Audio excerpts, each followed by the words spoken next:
What's up, guys? Casey and George back with the Going Bracket Racing YouTube channel. Don't forget to hit the like, share, and subscribe buttons because you can find GBR on Facebook, YouTube, and wherever you find your podcast every Tuesday live at 5 Eastern, 4 Central. We got to thank TSR Racing Products, Champs Performance Parts, BRG 3D printed parts, CenTex Printing out there in Temple, Texas, and of course, Driven Racing Oil, where you can use the code GBR10, get yourself 10% off your order. George, what's going on, man? Is it raining out by you or no? Yeah, it had been. We've been getting a lot of rain here in North Texas. Over the weekend, I think they even got quite a bit of rain. I think I did see some racing going on, though, aside for some bad weather on a couple of those days. Hopefully everybody's okay up north of me into Oklahoma, that direction. I don't know if I have any racing buddies out there, but I know some tornado might have come through that direction.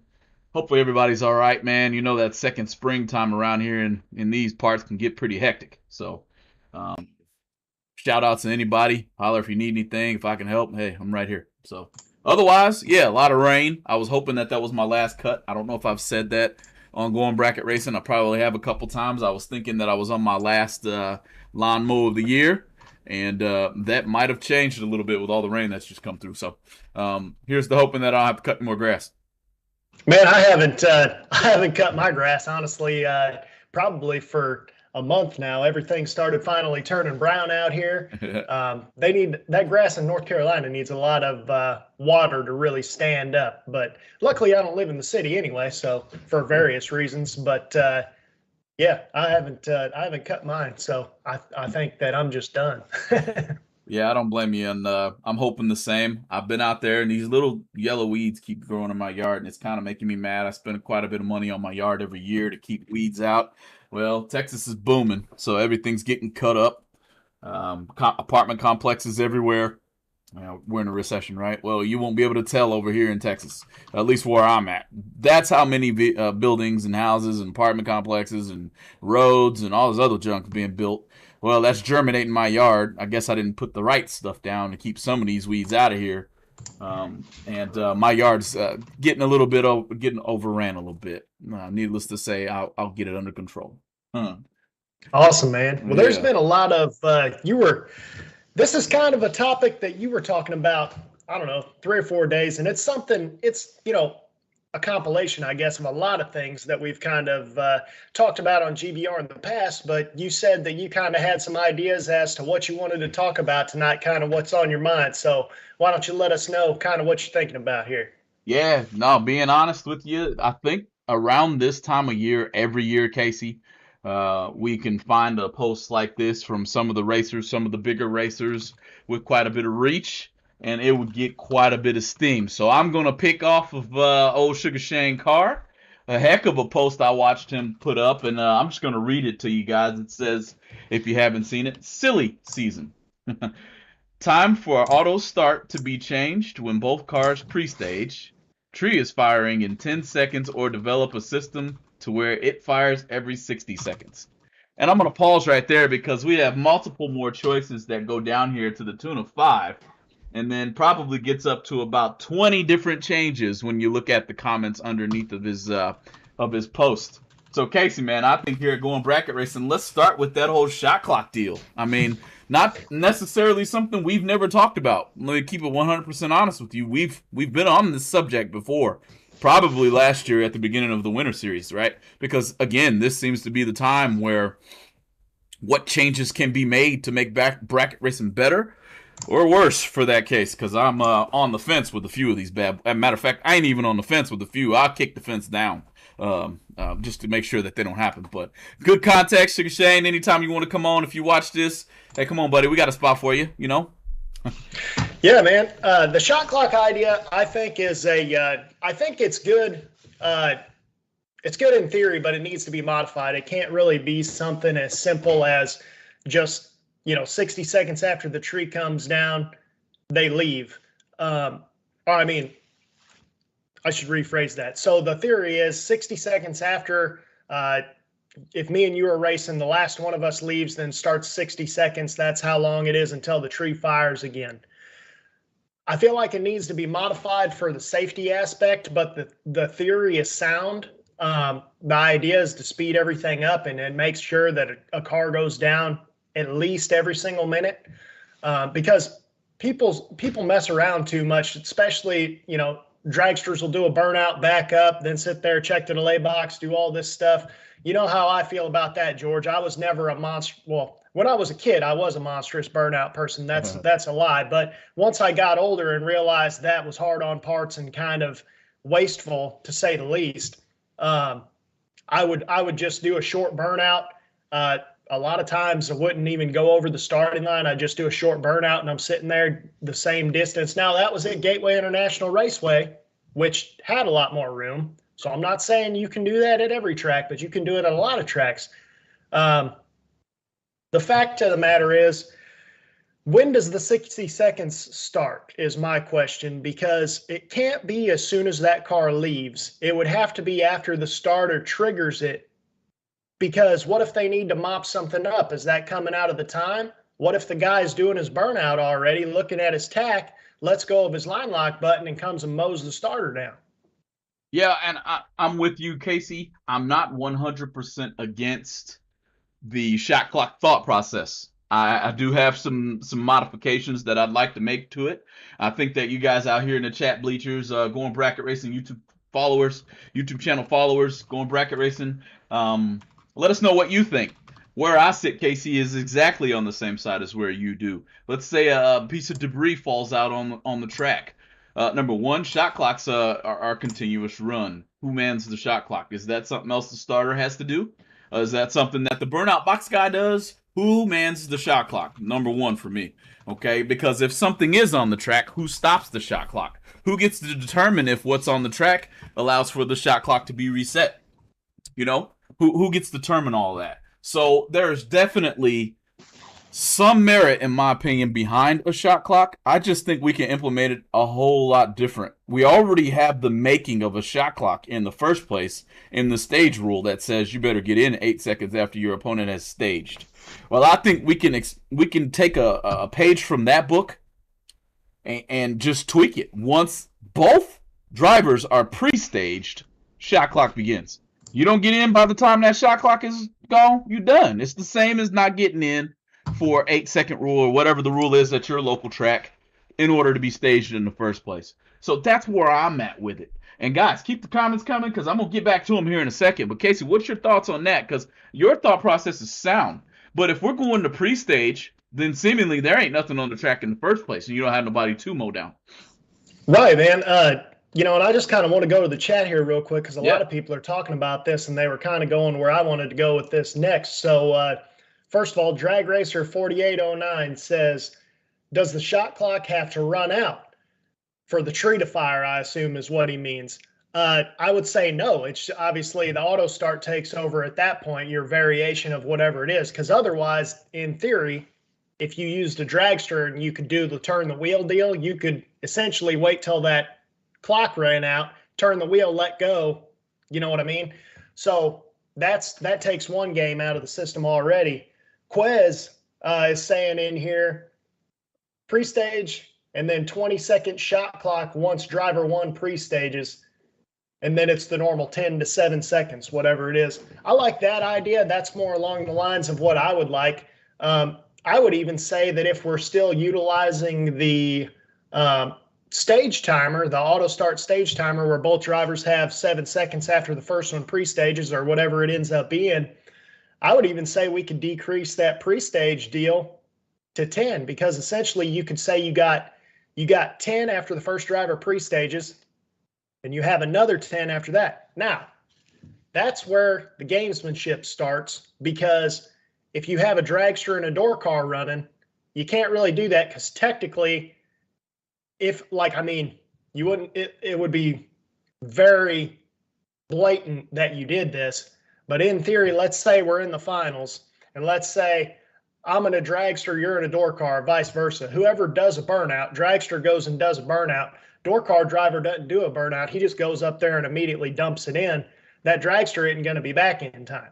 See, See, now you're leaning into what I feel like is going to be the number one problem with the shot clock before the pre-stage. There's going to be, and I think I was watching this post, and I want to say it was Michael Beard who was commenting on this and saying, there's going to be somebody to figure out how to manipulate it into their kind of their weapon of choice to make things different, right? Somebody's going to figure it out. They've already done it with what we're doing now, right? So the problem with another problem that I'm sitting here thinking about, if we have a shot clock to the pre-stage, what if both cars don't make it to the pre-stage before the shot clock expires?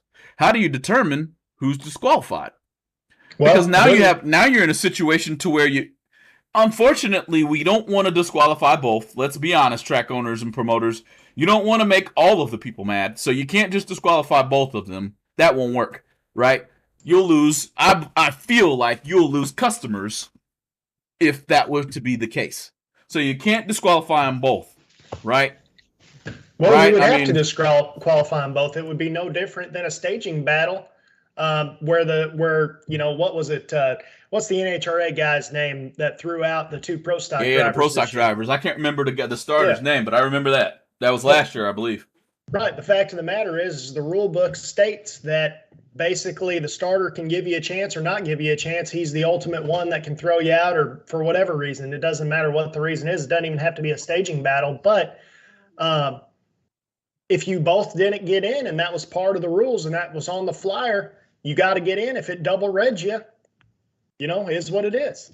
Yeah, yes and no. I get that. I don't like that at all. Number one, I don't. Not as the consumer. What if it happens in the finals? That's your question. If it happens anywhere for myself here, and I'm gonna take this question real quick and then go back through. But Kevin Grider's asking here, exactly what problem are we fixing? It's a great question, and it's just the conversation that comes up at the end of every single season. I feel like, especially in social media, in the social media era, however long we've been in this era, it's kind of the norm now. So I don't even want to call it an era, But so what we're getting at here is, we read a post. There's several different. Can we fix this? I don't quite see a problem with this particular aspect, but I do understand the thought process of speeding up said race. Speeding it up. So no more sitting in the pre-stage. I'm guilty of this myself. Sit in the pre-stage, you take a minute and a half to go into the stage. No more of that, right? Yeah, it's fun. It's great drama, in my opinion. But whenever we're at a race that has 500 entries or 700 entries, we really need to get those cars going down the track. Now, sitting there for 2 or 3 minutes, that's roughly 2 or 3 more pair of cars that could be down the track. So that's what we're talking about here. But Casey, go ahead. I don't know if you're going to say something. Well, I was going to say, I might have read Quez's stuff wrong, but he's saying that's why I think it should start whenever both drivers are pre-staged. Yeah, I agree. I think that the auto start timer needs to be moved from being during the stage. You have this long to stage. Yep. That once you're pre-staged, maybe you double that time, but you say, normally it would be 7 to 10 seconds is how long I can be staged before George has to be staged. Otherwise, George is red lighted. Maybe it should be, once I'm pre-staged, I can sit there forever. But once you pre-stage, now we got, say, 20 seconds, and it better, it's coming down in 20. Yep, and I think 20 is too much. I'd say 12 max. Okay, I'd say 12 max. And the only reason I say that, now what we've created with the thought process of a shot clock is, number one, a way to police it. You're not being policed by a person. You're being policed by the computer itself. No favorites, no nothing. Your light flickers. If it's not solid by the time that 12-second comes on, you flicker that bad boy and it don't lock, you're done. But we don't have to police that no more. And that's why I like moving it from the stage timer to the pre-stage timer. I'm going to get a couple of comments off the Facebook over here. It says, let's see. He's saying one thing that Sean Pinkerton's saying here, kind of to your point, Casey, about a door car just going straight into the pre-stage beams. Sean Pinkerton's saying it's not just dragsters that like to park behind the stage bub. Let's not beat up on the pipe racks. Door car guys do this too. Hey, that's a fact. And there's one. Who is it? Casey. He drives the yellow Pontiac, I believe. He's the fastest pre-stager in the world. Period. There's a yellow Man, Camaro, Ricky there you Jones. go, Camaro. I'm sorry, I called it a Pontiac. That's exactly who I'm talking about, Mr. Ricky Jones. He getting in there before all you get in there. Okay, so there you have it. But that was a good comment. I do think that we already have the bones and the structure to create a shot clock. I just don't think it needs to happen in the burnout process. A lot of people get mentally prepared right after that burnout process to pull their car into gear. I believe that that's part of drag racing that needs to remain. People get into their own zones differently. I don't want to be the one that says I got to take away your ability to get into your zone because you had to take a couple of extra seconds to pre-stage. That's not fair to me. So basically, what I'm seeing is the idea of the overall idea of the shot clock idea is to make sure that a car goes down the track every however long, that the shot clock is for. So the idea of, well, first of all, moving it back to where, right now you have 7 to 10 seconds for both of you to be staged after one of you is staged. If you move that back to say 12 to 15 seconds for you once both of you are pre-staged to both of you be staged, what that's solving the fact that there cannot be a burn down anymore. Right. So it is solving one thing. It's not solving how do you get a car to consistently be going down the track every minute. Sure. And I think I see another one from Sean Pinkerton here. As Tyler Stein also chimes in and says he knows bikes that roll straight into pre-stage. That's definitely, I've seen that too, but Pinkerton saying, well, wouldn't that just create more people sitting outside of pre-stage? And let me be honest with you, I get where you're coming from, but I don't hardly ever see, and I can name a few, but just to not name any names, I can only name a few people that take a long time to pre-stage in the first place, right? I can name a few, but that's it. It's not a problem or an anomaly that's astronomical, where it does take people quite a bit of time to stage sometimes. So good question though. I think that's definitely something that's a good thought process as well. Casey, what do you got on the YouTube side? It seems like YouTube's blowing up pretty good. Yeah, Jamie Stringer's saying true start being a standard is the only thing I'd change. As a slow dragster, I can personally say it hurts to lose because you're poor. Everyone gave fast guys. I think he's saying it. He's saying crossover years okay, ago. I got you. Yeah, I agree with that, man. Wait, time out. Tell me what you're agreeing with. You like True Start or you don't? Because we've had this conversation too. Oh yeah, I like True Start. So I think True Start. First of all, it makes bracket racing be what it is, where it's even all the way around. Number one. Number two is, I also, what I disagree with, and I always have disagreed with since forever, because I caught the tail end before there was such thing as crosstalk. I don't really understand why crosstalk was ever needed, to be honest with you, because essentially now that both lights come on all the time, now you gave the fast car, in my opinion, if you weren't running True Start, yet another advantage. Because now they don't have to know, like for example, back in the day, and this was on incandescent bulbs and all that stuff, I used to have to take out 10 numbers when I'm crossing over because that bulb isn't angled at you the same, various reasons. But the fact of the matter is I, as the car that was, I was in the middle. I was either going to be, 50-50. I was going to be either a fast car or I was going to be the slow car. So I had to then go in my mind in my delay box and be like, okay, how much different is that? Okay, do I have the numbers right in my box? Am I crossing over? Oh crap, I thought he was dialed 490 something. Now he's dialed 470 something. So now I got to change my delay box. But the fact of the matter is at least before there was True Start, at least at that point, the fast car still had the disadvantage of looking at a different tree every time, potentially, that was my thought process. Mm-hmm. I'm out on True Start. I am. Here, this is why. Here you go. See what color this slip is? You see that? This isn't a coincidence, guys, but guess how I lost this race? I was red, right? I lost it because I let go too soon. Here's my problem, okay? The other car is 39 on the tree. I'm 15 red. I'm thinking to myself inside of the car, man, that felt good. Man, it felt good. The reason why it felt good is because it probably would have been if I hadn't touched the delay. I'd have been low double O. I touched the delay, I'm 15 red, right? everything comes back to me. This one particular hit to where everything that I've taken out, knowing I'm missing it slightly, now bites me in my butt. Right? I'm going down the track, Casey. I do not know this guy's red lit, or I'm red lit. I don't know it. I know I felt good when I let go. My lights aren't on the scoreboard yet. Neither is his. Okay, I'm going down. I'm getting to where it's about time to gear change. I'm about to start looking to find this other car.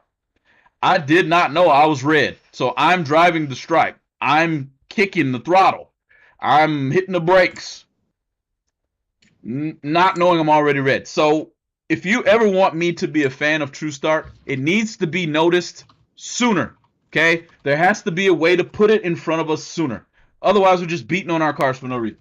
That part, I do not like. I don't like it. There's a safety aspect to it. All of that. Right, and Super Comps over here saying this is what I was getting ready to say too. Also, is are you willing to give the money up to be the fast car? So I think what he's meaning is, so you don't have True Start. So let's say we get rid of True Start. Are you willing then to give up the disadvantage it is to ultimately be the slow car just because of that one scenario? That because True Start's only really, look at it, man, it's at the Spring Fling. The Spring Fling was the first place to implement it as far as I'm aware. And how many races are really determined by True Start victory? Very few, very, very few. But the fact of the matter is that True Start evens the playing field for example, Rodney Fincham. He's been on this show before. I can pick on him, I feel like. But the fact of the matter is, Rodney Fincham is usually dialed 7 flat and above. If he's in a top ball of a race, 99% of the time, he's going to be the slow car. So if you have Rodney Fincham, or you have that pro-charged Scoggin Dickey Ultratech car that's always dialed low 4s or high 3s, the pocketbook is what separates those cars. That is what it is. Either driver in either car could probably do some good. Rodney Fincham might be freaking out if he goes blazing down there at 180 mile an hour, though. I'm just saying. But he'll laugh if he hears that. But anyway, the fact of the matter is that True Start is the only thing that makes those two cars equal, because no matter what happens, that guy would have to leave LB3A before the tree activates to even have the possibility of red lighting before Fincham leaves the starting line. That's true. That's true. That's true. So look, there's something to correct with True Start. Let's leave it at that. Part of the reason why I don't like True Start, it's never helped me win around. Period. I'm always the one that's worse red.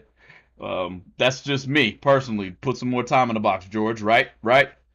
But that main reason I don't like it is because every time that it's happened, I've drove the stripe when I didn't need to. Okay, I've potentially dropped the car. I've hit the brake. I'm in the groove, but I'm driving to win a race, not knowing that I've already lost the race. So maybe others catch it sooner than what I do, which could potentially be the main cause for my worry. I don't catch it fast enough. My light dropped green when I went past it. I saw it. I felt good. To then be red because I didn't look up at the scoreboard, that's something different. Okay, so I can see where True Start would be a great equalizer with a few more tweaks. You can't just leave it the way it is, though. You have to do something. Like for instance, everybody plays Door Slammers 2. Yeah. Well, when you're watching that game, there's lights along the whole railing and blinking lights, and they say who win the race. If we were to put those in place all the way down the track, I think I could get along with True Start, because there's no reason for me to be missing a blinking light that on his side of the lane that says you already lost, right? But you gotta let me know I lost the dang race. And that reminds me of this is something that I would like to change for 2023.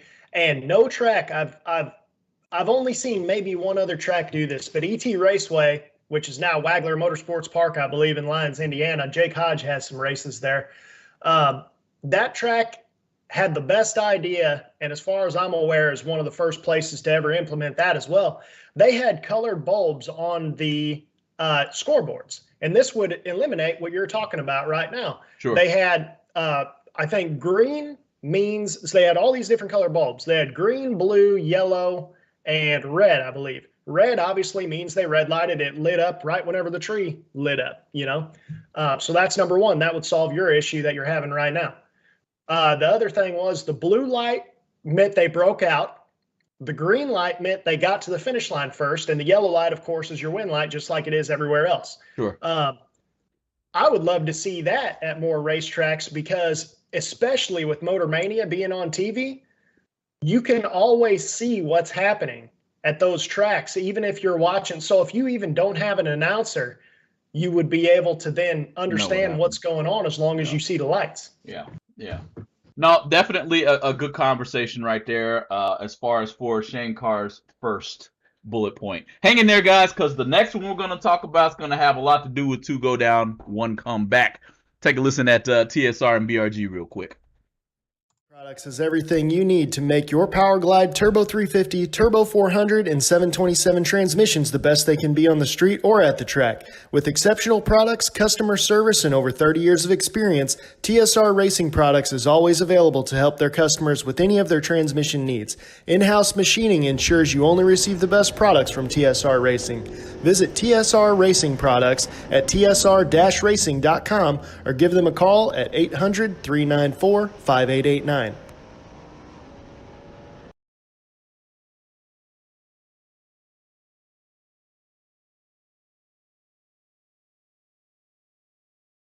BRG Motorsports 3D printed racing parts are able to provide you with whatever you desire to enhance your drag racing operation. Items like safety belt magnets, nitrous bottle holders, and even quick release delay box mounts are able to be obtained from BRG Motorsports 3D printed racing parts. Have a look at top selling items such as helmet hooks and steering wheel hooks, which are proven to make it easier to maneuver throughout your race car. You can contact BRG Motorsports 3D printed racing parts at telephone number 765-729-1177. All right. Welcome back. Thanks for joining us here at the Going Bracket Racing YouTube channel.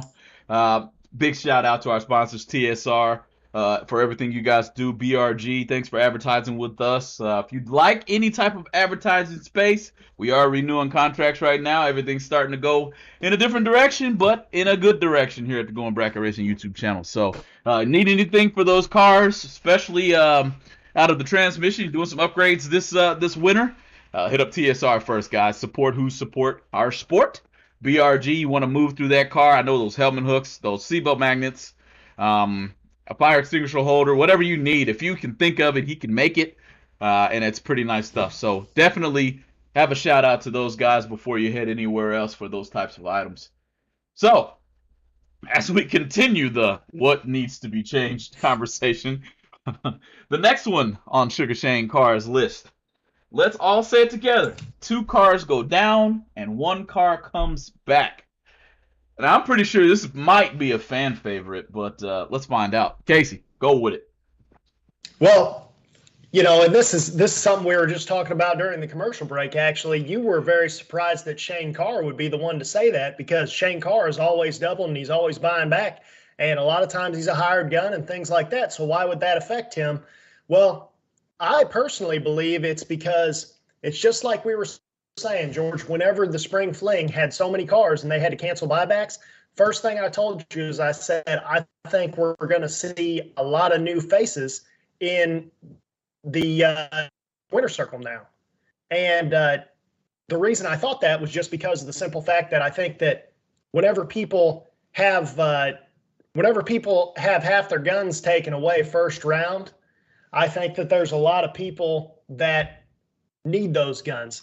And the reason being is because if I personally am doubled in a race, then first round, I'm prone to go up there with entry number 1, set up, say 5, and maybe set up to go say if I'm dialed to go dead on or whatever, I might be dialed to go dead on 2 or something like that. Like if I'm planning on holding it to the wood and just letting go and holding it to the wood or whatever. That's how I'm going to set up first round. And I'm always going to set up that way whenever I'm doubled my very first entry because I got nothing to lose. And if it turns green, then chances are, unless you killed the tree too, I already know I'm in front. And I think there's a lot of people that race that way. Now, the problem is one come down, one come back, absolutely no buybacks, absolutely no doubles. That cuts your purse pretty much at least in half, if not quarters it. So how are we going to make up that difference now? Now, I'll tell you what. If you want to run for mega money. I'm going to tell you what, too. I'm reading this post right now, the second question. I'm not seeing anything that says to take away doubles. Okay. So technically, they do have a buyback. It's called the second entry. I get it, right? And I don't think that it would be, I almost think it would be big money bracket racing's demise to take away the double entry and the buyback. You can't take them both. It's one or the other. You can't take them both, however. You don't want anybody doubling, fine. Let them have a buyback. You don't want anybody having a buyback, fine. Let them double. But you can't take them both, right? We can't sit here and say, especially not as the business behind these big money races, because let's be honest, that's generally where you're going to see a double and the ability for or the person's thought process of buying everything back. Generally, this is going to be happening at big money bracket races. Do we want big money bracket racing to go away with any change to 2 cars go down, 2 go back? I get the thought process. I get that it smooths a race out, makes a race go faster. It eliminates the whole thought process of he's been down the track one time already and I'm getting ready to race him. That's fine. I get it, right? But a whole nother reason to have a buyback is if the person who's doubled is going down the track twice already, right? So can't penalize everything. You can't. You have to have one way or the other. Is where I feel about this particular post. I went on to read, and I did see a couple of comments coming out on Shane's post where it did mention doubles, racing doubles, if anything. You know, you can't just, if the doubles are there, you have to allow them to race others or use the system that the Flame Boys use. Because honestly, if we want to talk about something that worked really well this year, in my opinion, their format of how they called people to the lanes was really good as far as for a smooth race, how the race is running. So hats off to Beyondo's crew, everyone who masterminded that whole thought process of the letter system. I can't really call it out. I've never been to a spring race. One of these days I will be, but hats off to them for that. But I can't see the 1 go down, 2 come back and get rid of, or one go down, 1 come back and buybacks gone. I can't see it.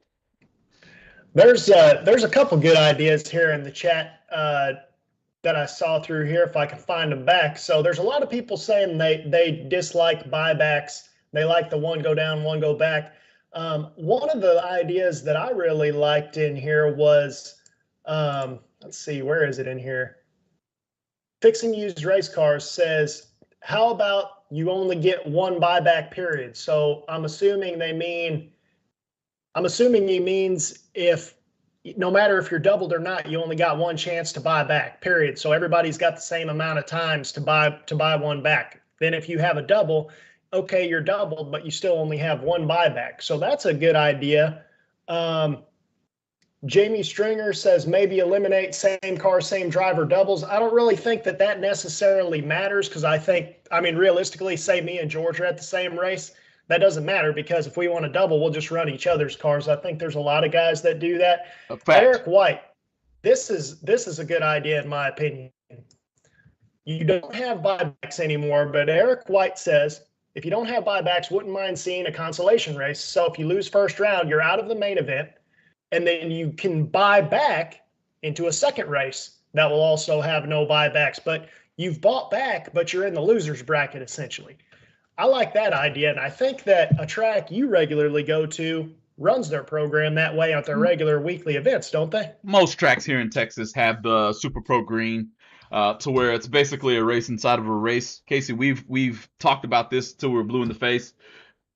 You want to tow to the track and you want to race as much as you can right now with fuel prices the way they are. So you need to have something inside of something. And that's why Eric White's thought process is really good. I could see that being not only would it be fun for the racer, it would also be lucrative to the promoter. So let's keep it in mind. We have to keep the preservation of bracket racing at an elevated pace. The higher the bracket races, the promoters, the better they feel, the better I feel because I got some place to race.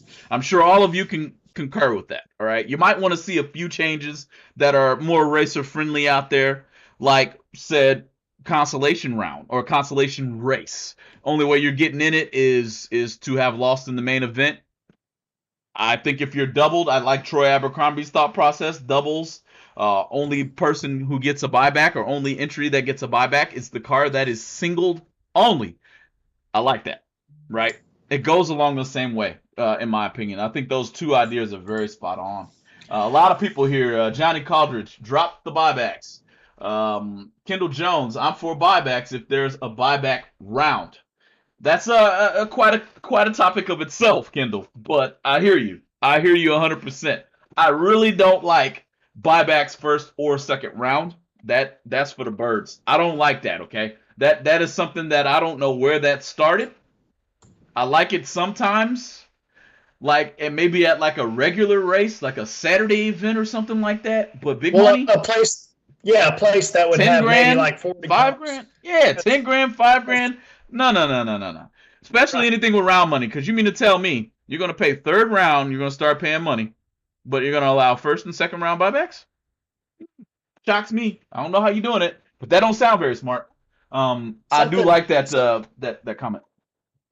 No, something like that should only be applied at a place where, say, you only have 30 to 40 cars, because it'll help bolster the purse. It'll put some more racing in there. It'll keep people coming back because they're still going to be able to make a whole bunch of runs.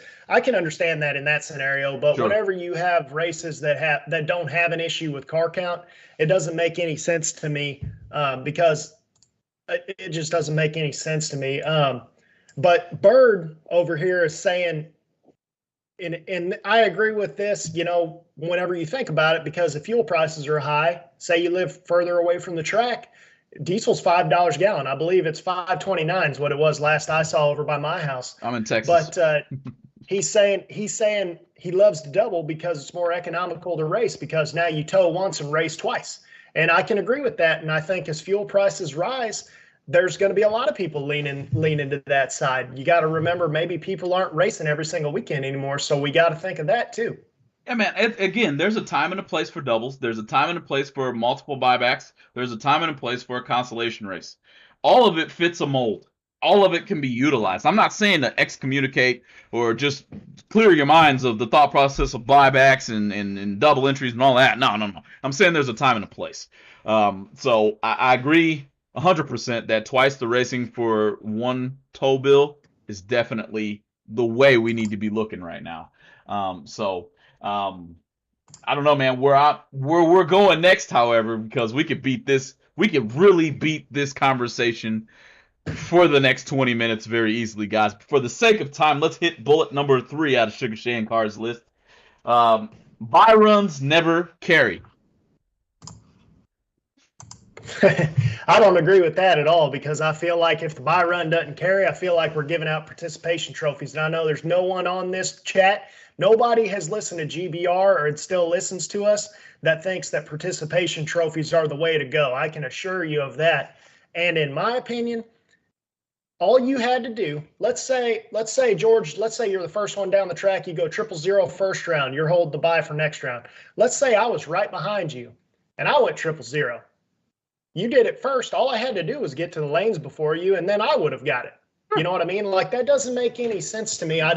First of all, I think that it adds a very large amount of pressure on somebody. We just saw it. We were talking about it on the live from the 8th mile, where we did that 3.5-hour show at the OG Million. It was the perfect example of carrying the buy. 2 rounds? I think he carried it 3 rounds. Was it 3? Gee. I think so, because it was 24, then 12, then 6. And he ran AJ at 6, and then he finally got the buy to the final.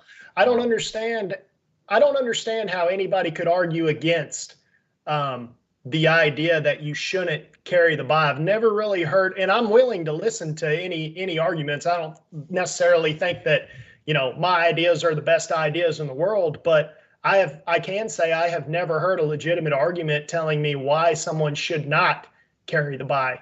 I don't know if you have any of those thoughts. Yeah, no. Well, I'll tell you what, and that's the beauty about going bracket racing. You have the ability to get your opinion out.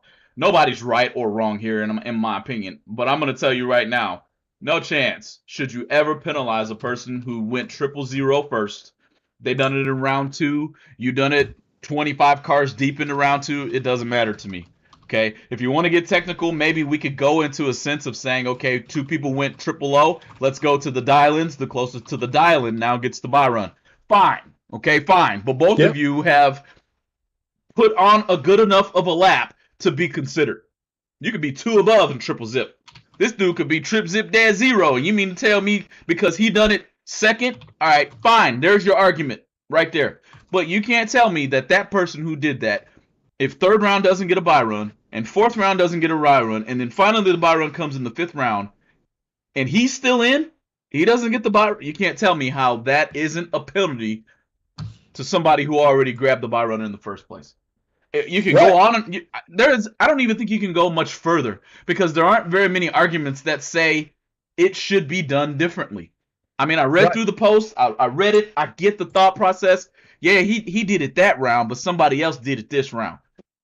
So that's the same as saying this person did it in the same round. Right. Well, Steve Everett over here is saying just go to the 4th number on the tree. Yeah, that's one way you can do it. And because, I mean, there's very few times you're going to be quad zeros on the light. And I think that the computer will go out to 5, and there's nobody going to tie on that. I mean, it's just so unlikely. I mean, I guess I should say never say never, obviously, but it's going to be extremely unlikely that that could happen. I mean, look at, I wish that we could ask Brett Kepner. I don't even know if this is something he might not even know, but how many quad zero tree perfect runs have there been? Like perfect to 4 at the finish line, perfect runs versus 3-digit perfect runs. And I guarantee you it's substantially less. I think Jason Phillips actually had one, and he had a rerun because of it, I think, actually. So again, never say never. But the fact of the matter is that I guess Old Racer must be arguing for the idea of the buy run does not carry. He says, what about if the guy gets the buy first round, let's say a 6 light, in the 2nd round the guy is perfect? Why wouldn't he get it? I guess he's saying, well, the fact of the matter is he wasn't first. It is what it is. It is what it is. I understand he has a 000 light, Old Racer. I do. I got you, man. I don't care if he's 000 dead 0. He did it in the wrong round. If he'd have done it in the first person, they're gonna say it's the best light anyway. So if he does it in the same round as the guy with the 6 light, now we got something to talk about. He's got the buy run already. He had the best light, okay?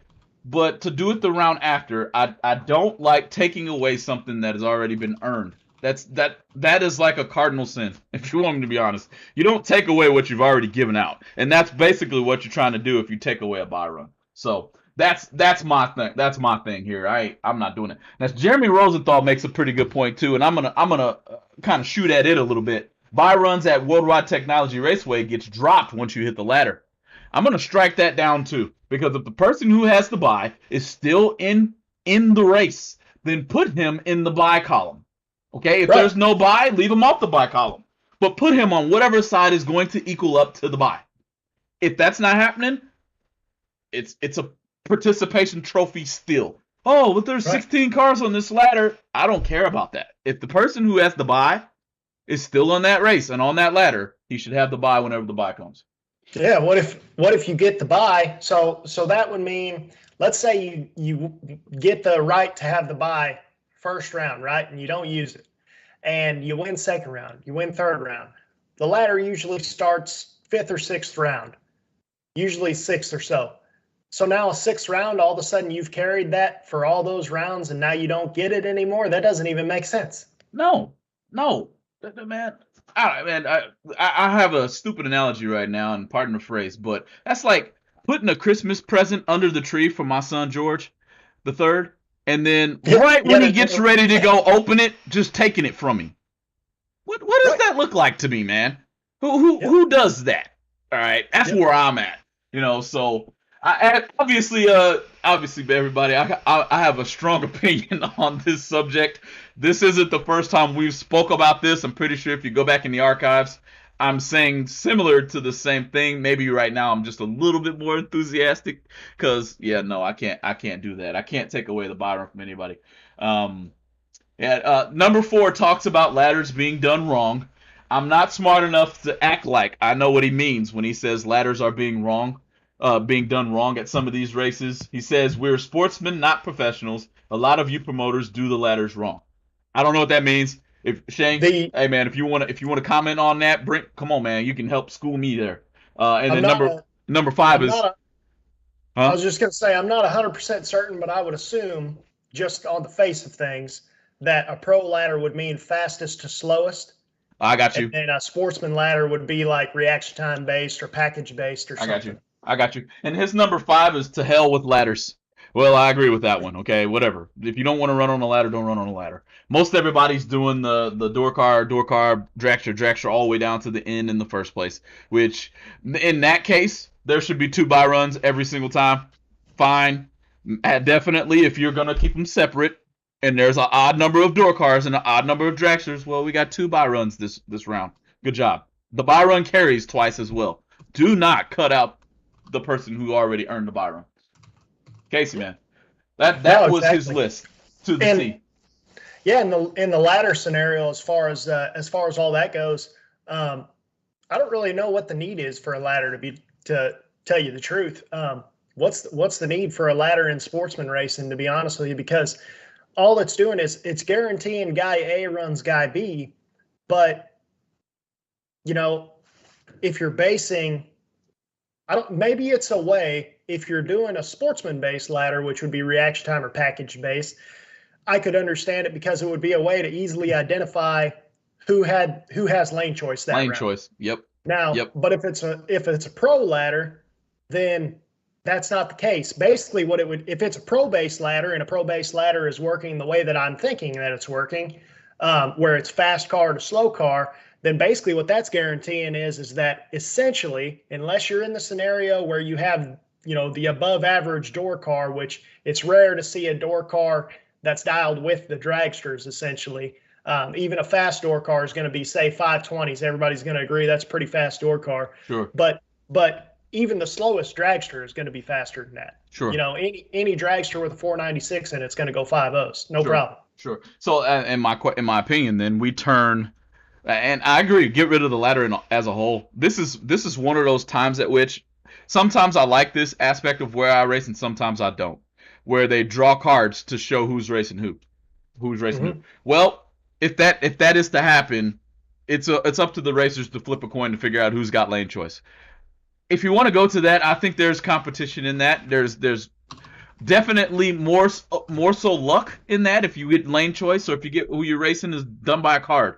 Nothing is just predestined, however. So maybe that is the only way around it. Maybe at 16 cars you start drawing cards, and that's how you figure out who's racing who. But that's what in the chat over here. That's what they said is drawing cards would work at the end of the show. There you go. Just not all race. Man, I'll tell you what, fixing used race cars, I have to get used to the fact that that's how they do it here. They do it at Ardmore. They do it at Extreme Raceway Park. I'm definitely of mindset when I pull into the lane and I'm pulling next to whoever is in the right or the left lane, that's my opponent. If I go and count how many cars all the way back to myself pairing people up like that. It helps me prepare myself for the race in the first place, considering what I'm going to dial and who I'm going to race against. Now I'm running through my head, hey, man, this is how that's going to look. He ought to be about right here. Instead, you get to the front, and it's like, well, you got him. And I'm like, who? And it's a car you don't even realize, and now my dialing board isn't digital, or one that I can adjust right there inside of my car. So luckily, my wife, that's my crew chief, she knows how to change my dial, and I say, hey, dial me up a couple, or dial me down a couple, or do something. I don't know. I normally don't dial down unless I have to, but hey, dial me up a few. You know what I mean? So I don't like it the whole race, but I do think that it has its moment where it could be pretty beneficial to us. Well, and here's a thought on the drawing cards idea. Draw cards for the buy run. Yeah, and I don't like that, and the only reason I don't like it is the only way you should get the buy run is if you earned it. I don't want that to be luck. Somebody goes triple O, somebody goes perfect pack, you got the buy run, okay? And ain't nobody taking it from you until you've used it or you've gotten your teeth kicked in. That's how I feel about it. You either lost the race or something. Maybe you have a broke car. Well, you're going to lose the buy run. It's fine, but it's something that is not somebody taking it away from you. A merit-based system. There's a lot cool. to be said that it should be package-based versus reaction time-based, though. I actually feel like that is a equalizer. I think people would feel a little bit better about that, to where if you are 008, but you go dead zero and other guys trip zip was 2 above, well, that's probably likely. Why? Because the person who's triple zero, unless he's racing somebody who's 00 something right next to him, he's probably dropping down there at the top end anyway because he's got that much room. So it does give you a little bit more of a quote-unquote way to earn it besides just one. You got to earn it by complete package. I also think that you get a lot of people breaking out trying to get it too. Few and far between, but I think that'll happen. People are 000, but I'm not killing 2 numbers. I'm going to try to kill a couple thou, and then done broke out by 1,000. So I think that'll be. And that's true, because on one hand you could say, well, it shouldn't be package based, because essentially if I'm 000 and you're 20, I'm going to back into you the whole way down the track, and I'm of course going to be above, unless you're going a ton below. If I'm trying to take it, if I've decided I'm going to take it, then that's the only way that I'm going to be anywhere close to somebody else. But on the other hand, you could say, well, you don't need to buy. You just won that round, just keep winning rounds, So I guess I could see it from both ways. I think at the end of the day, it doesn't matter how you are required to get the buy, as long as everybody is held to that same standard and it's said explicitly at the beginning of the race, this is how we determine the buy. Yeah. And I'm going to go back a little bit too, just kind of thinking about what you're saying there. Just go with the mindset of not having the buyback at all. And that's a comment out of Daniel Morton. That's a great comment. I think it's got a lot of merit to it. Nobody really wants to go to a race and have to buy back in the first place. So I feel like the majority of us pull up to a race with that mindset. Number one, that's more money that's still in my pocket, right? So I definitely don't want to buy back. But man, it'd be nice, in my opinion. I'm a fan of buybacks to some extent, right? But it'd be nice to know that if I lost first round, I still got another shot, as opposed to having to load my junk up and go home if there's not another race. So I get your point, Daniel Morton, but I see the opposite side of it too. What else you got, Casey, man? We winding down, man. 5 minutes left. Bracket Racer 9622. I buy 2 entries and try not to buy back because I spend all my money up front. Yeah, I hear you. And that's kind of my mindset too. If I'm doubling, I'm trying to get both cars through. I ain't trying to think about no buyback or no nothing until I have to make that walk to the buyback tent. I ain't thinking about no buyback. This is just for show purposes. I don't show up to the track wanting to buy back. Right. And that's an interesting idea too, because I never even thought about that idea. All these years, I've never thought about that idea until I talked to Greg Davis at Halloween Havoc. And he said, the buyback is, within $20 of another entry. So I'm just going to try to get 2 entries through, or get one of them through, spend the same money anyway, and maybe he'll luck out and get both entries through. And now you got 2 going into second round rather than having your buyback money over here. Sure. And I was like, man, that's a good idea. I can't believe I never thought about that. Sure. If you only have money for one or the other, now you're risking it, because you could be out with both of them first round and there's no way to get back in if that's all the money you got. But every once in a while, you might end up with 2 of them in second round, and that second one might have been the one that took you all the way to the semis. So it's something to think about. It's true. And Cody Newman, I see your comment here. It says, what about if you double enter with no buyback? But if you're single entry, you get 1 buyback. Yeah, we've someone hit that, I think, out of the YouTube chat. It's definitely a good thought, where those of the drivers who are double entered, you don't get a buyback at all. But that's an interesting thought. Now that you said it, now that you actually said it out loud rather than just reading it in the chat, I don't like that idea. And the reason being is because it doesn't make sense. Then why wouldn't everybody just double enter and be done with it? Because it just doesn't really make sense, because you're paying them. I guess what you're doing is essentially you're risking the fact that you're like, well, maybe I won't have to buy back, and you save the money. Whereas if you double when you come in the gate, I guess you're guaranteed to spend the money. But again, you could potentially have 2 in the next round. So I guess that's a gamble you take. It's exactly what Bracket Racer 9622 is saying. He spends his money up front, doesn't worry about buybacks. So Joe Peters out here saying assassins don't need but one shot. I feel you, bro. That's how I feel. I only need one shot. If I'm on the tree, you going home. Joe Peters, if it's you in the other lane, well, I guess you the one going home. I'm just kidding. But if it's Casey in the other lane, he going home too. I'm an assassin. I'm an assassin. He ain't no assassin. We'll see. Bob Crickle, if first round buy is random draw, it should not carry. I kind of agree with this one, okay? Because nobody earned it. It's random, okay? First round buy run, nobody earned it. Now at these big races, first round buy run is generally the person who won the night before. I can at least call that to be the case for SFG races. I don't mind that either. Yeah, you got a whole wallet full of money. Yes, you do.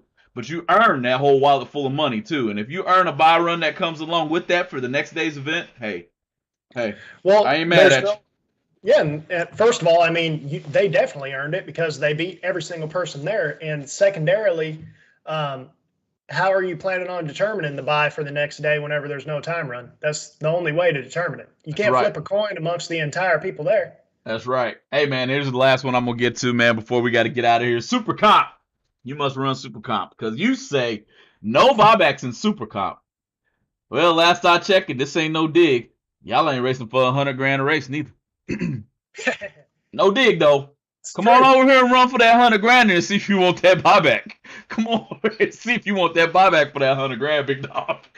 That's true, man. And, at the end of the day, that's why bracket racing is taking off. That's why we started this channel, was because they get the promotion of TV, and we needed something like that too. And I'd like to think that maybe GBR is some of the reason why bracket racing is becoming what it is. We're not, by far, not the only ones, not even close. Motor Mania, in my opinion, is #1 reason why it's happening. That's a fact. First of all, it's the promoters. Yep. Secondarily, Motor Mania putting it out there.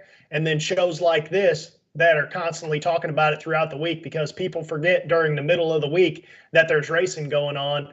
And I think that they're honestly, with Street Outlaws and stuff, as much trash as gets talked amongst everybody, at the end of the day, Street Outlaws brought drag racing back to the forefront.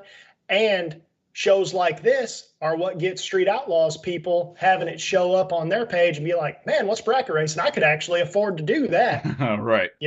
Right. So, hey, Super Comp, don't unsubscribe, man. I was just playing. Don't leave, dude. Nah, but going bracket racing isn't possible without you guys in the bleachers. I mean, we're talking about it, but they're listening. Let's not get it wrong, okay?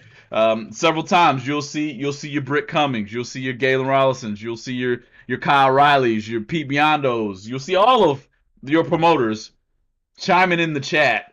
Michael Beard, you'll see them all in the chat, so don't think they're not listening. And that's where we think going bracket racing has a pretty good community to be a part of. So if you haven't hit the like button, the share button, the subscribe button, whatever button that'll get you the alert to know that we're on and we're live, man, be sure and hit that button. So Tracy, man, what you got in closing?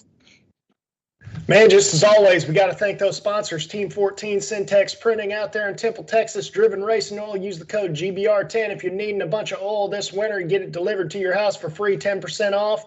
Champs Performance Parts, TSR Racing Products, BRG 3D Printed Parts, and Ken Jones Performance. And what are we doing next week, George? Well, next week, I believe we're going to be talking to Paige Hamlin. Who knows what she does nowadays? Well, everybody should know what she's doing nowadays, but been a long-time follower of the Going Bracket Racing YouTube channel, a promoter, a bracket racer, now director of track driver and track relations, I believe, for IHRA. We'll have her on next week. Let's learn about Paige Hamlin's duties for IHRA, maybe even get some ideas out there on how we can make bracket racing the #1 racing class that there is. In my opinion, it already is, but let's keep it that way. But until then, guys, you know what? I'll see you next Tuesday to discuss it. Hit the like button. Hit the follow button. We'll see you then.